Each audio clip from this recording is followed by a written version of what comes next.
Assalamualaikum warahmatullahi wabarakatuh. Selamat pagi teman-teman sekalian. Ya, hari ini kita akan membahas tentang bab 2 yang berjudul tentang menaati peraturan sekolah. Nah, di sini kita akan mulai dari awal dulu, mengenal apa sih peraturan itu.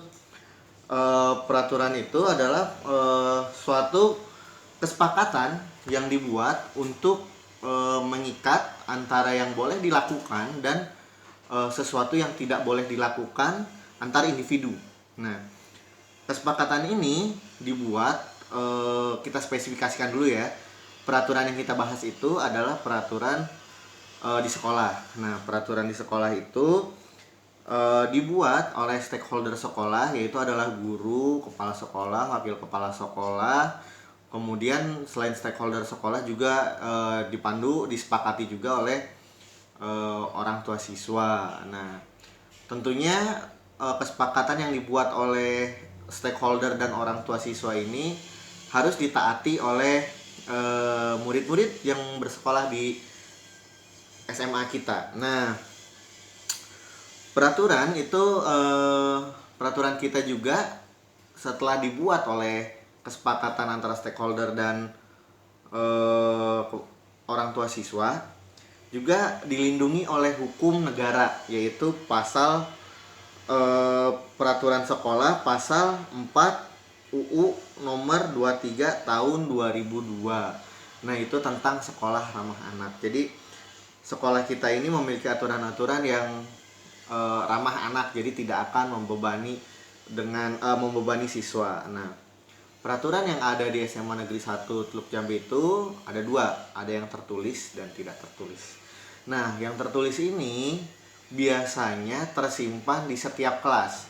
Jadi di setiap kelas nanti ketika kalian sekolah, itu kalian akan melihat peraturan-peraturan yang disimpan di bingkai, di mana di situ tertulis seperti tidak boleh merokok, tidak boleh membawa senjata tajam, tidak boleh membawa CD atau video porno, atau tidak boleh membawa narkoba. Nah, itu adalah peraturan-peraturan yang tertulis.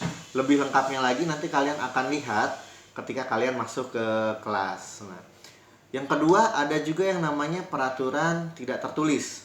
Nah, peraturan tidak tertulis ini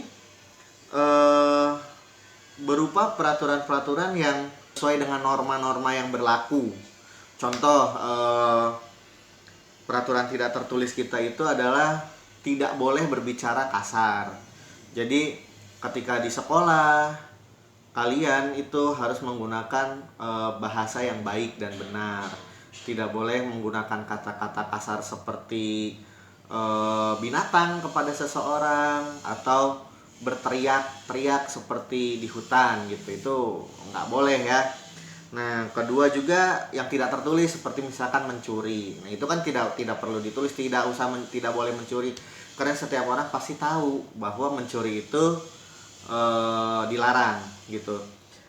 Mungkin yang selanjutnya adalah tidak boleh menyontek. Nah, ini juga peraturan yang tidak tertulis ya, karena setiap orang pasti tahu lah mencontek itu bukan suatu kegiatan yang baik dilakukan di lingkungan sekolah. Itu aja. Tapi masih banyak lainnya peraturan-peraturan yang tidak tertulis gitu ya. Nah, ini kalau misalkan kita jabarkan gitu, nampaknya akan sangat banyak sekali peraturan-peraturan baik yang tertulis dan tidak tertulis. Nah, saya hanya memberikan beberapa peraturan-peraturan yang umum ada di setiap sekolah. Nah, lalu kenapa sih kita perlu peraturan ini? Nah, peraturan ini diperlukan seperti yang tadi saya sampaikan untuk mengikat antara yang boleh dan tidak boleh dilakukan oleh setiap individu. Nah, tentunya ini bertujuan agar kegiatan belajar mengajar di sekolah itu berjalan dengan tertib. Kenapa harus tertib? Karena kalau tidak tertib, maka akan terjadi kekacauan. Nah, kalau sudah kacau, maka tentunya tidak akan memberikan rasa nyaman bagi siswa ataupun stakeholder sekolah seperti guru, TU, dan lain-lain. Nah, oleh karena itu, tata tertib peraturan harus ditegakkan agar terjadi ketertiban di sekolah.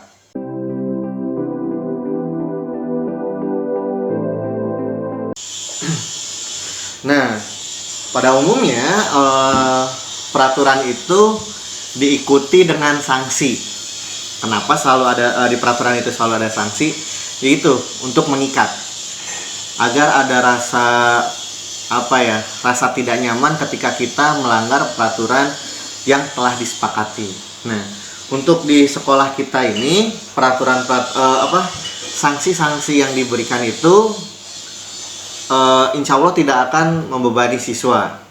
Seperti contoh, misalkan ada satu peraturan yang dilanggar oleh siswa. Nah, paling sanksi pertama yang akan dilakukan adalah diberikan teguran. Nah, teguran ini bisa diberikan oleh siapapun, baik oleh guru mata pelajaran, wali kelas, atau guru BK. Nah, mungkin juga ada beberapa teman-teman yang akan ditegur oleh sesama temannya gitu. Nah, itu memang suatu kegiatan yang baik agar kita saling menjaga peraturan ini tetap dilaksanakan oleh setiap orang. Nah, setelah ditegur, misalkan setelah ditegur oleh wali kelas misalkan masih tetap melanggar hal yang sama. Nah, biasanya teguran juga tidak diberikan hanya sekali.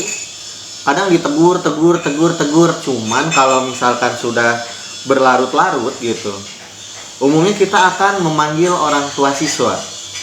Jadi misalkan anak ini selalu melanggar, contohnya apa ya yang paling sering orang tua dipanggil itu, misalkan anak sering bolos gitu.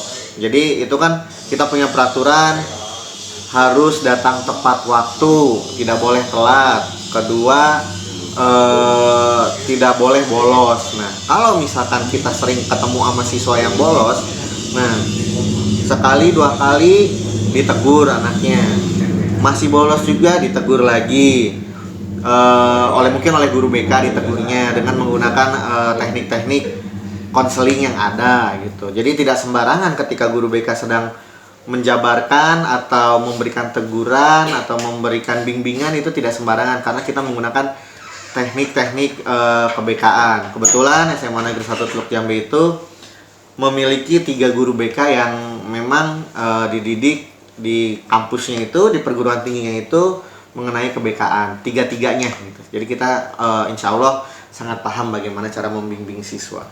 Adapun misalkan ditegur sudah tidak bisa, maka kita akan melakukan panggilan kepada orang tua. Jadi orang tua siswa yang melanggar ini dipanggil untuk datang ke sekolah. Nah, dipanggil itu bukan untuk dikompor-komporin buat marahin anaknya, enggak. Justru orang tua datang untuk sama-sama saling bekerja sama agar siswa itu tidak lagi melanggar peraturan. Tentunya kita juga di akhir akan meminta orang tua untuk tidak memarahi anaknya, karena kalian perlu tahu kalian sudah dewasa gitu kan. Nggak perlulah dimarah-marahin, cukup diajak komunikasi yang baik, diajak mengerti untuk tidak lagi melanggar peraturan. Tapi mungkin ada beberapa anak yang nampaknya ditegur oleh guru sudah, ditegur oleh guru dan dibantu oleh orang tua sudah, namun tetap saja ngeyel gitu, tetap saja melanggar peraturan. Apa yang akan dilakukan? Dipanggil lagi orang tuanya, mengapa hal ini terjadi gitu. Terus sampai kita berkonsultasi agar menuju kesepakatan agar anak tersebut tidak lagi melanggar peraturan gitu. Nah,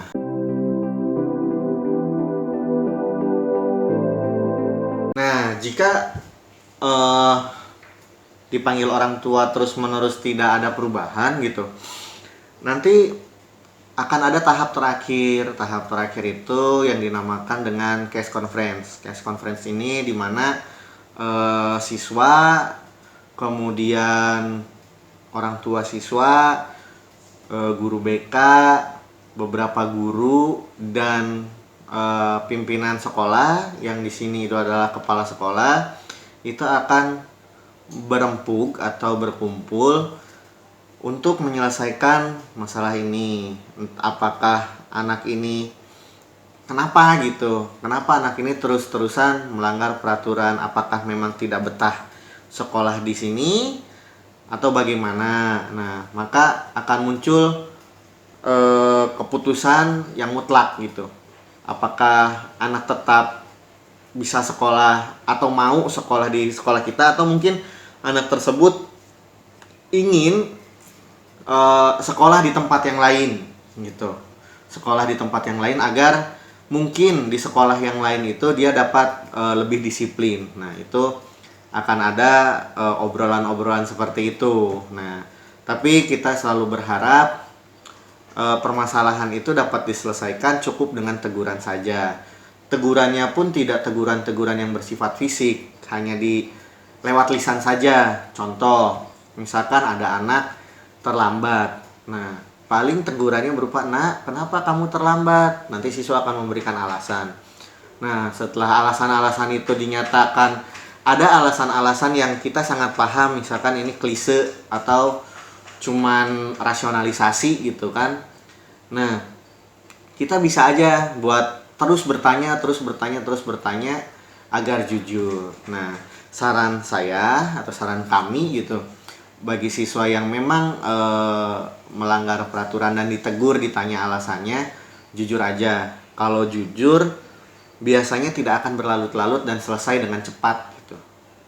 Justru yang bahaya kalau misalkan kalian melanggar kemudian akan ditegur, kemudian kalian akan kabur gitu, atau enggak tidak berani menemui guru yang guru yang ada masalah gitu dengan kalian. Nah, maka itu akan berlarut-larut dan biasanya menimbulkan pelanggaran-pelanggaran baru gitu.